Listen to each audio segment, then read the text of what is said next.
Hi, and welcome to our audiobook series brought to you by Burgapoly Publishing. Let the journey begin. Today we are presenting The boy who could hear thoughts, but only of the lonely. In a city of millions, it's easy to feel like no one hears you, like your voice doesn't matter, like you could disappear and the world would keep spinning.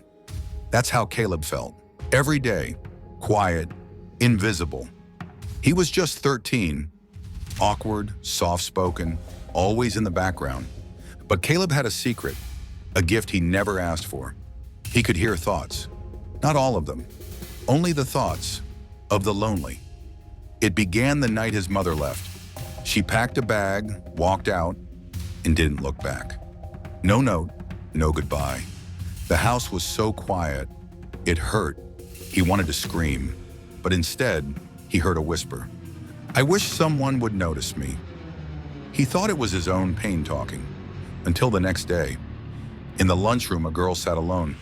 At the end of a long table, her eyes didn't move. She didn't eat. As Caleb passed her tray, he heard, "If I disappeared, would anyone even care?" Her lips never moved, but he heard her, clear inside. At first, it terrified him. Voices without mouths, pain without sound. But it didn't stop. An old man on the bus, 65 today, no one called. The cashier at the corner store, "I fake a smile so no one asks questions." A jogger in the park, "I run so I don't feel empty." It was like their hearts were screaming into a void, and somehow only Caleb could hear them. He spent nights staring at the ceiling, wondering why. Why him? What was he supposed to do with this pain? But deep down he knew. He started small. A sticky note left on the girl's tray. "You matter." A cupcake handed to the bus driver with a quiet, "Happy birthday." A compliment for the woman who only talked to her cat. "He's a handsome fella." No one saw him do it, but something changed. The girl smiled the next day. The bus driver sat up straighter. The woman started humming while she worked.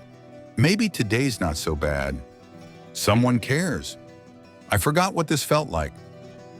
Their thoughts changed, and so did his. He didn't fix their lives, but he made the loneliness quieter. And in doing so, he began to heal too. Over the years, the voices faded, not because people weren't lonely, but because kindness made the silence less heavy. Then one day, a thought hit him like a flood. "I don't deserve forgiveness." It came from a hospital room. A man sat alone, staring at the floor. Caleb stopped in the hallway. He knew that voice. It was his father, older, grayer, alone. Memories rushed in, the slammed door, the tears, the nights Caleb spent wondering why he wasn't enough to stay for. He stood frozen in the doorway. The voices returned.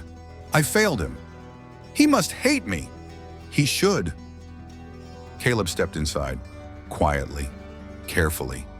He didn't speak, just sat beside the man who left him. The silence was heavy, but Caleb had carried worse.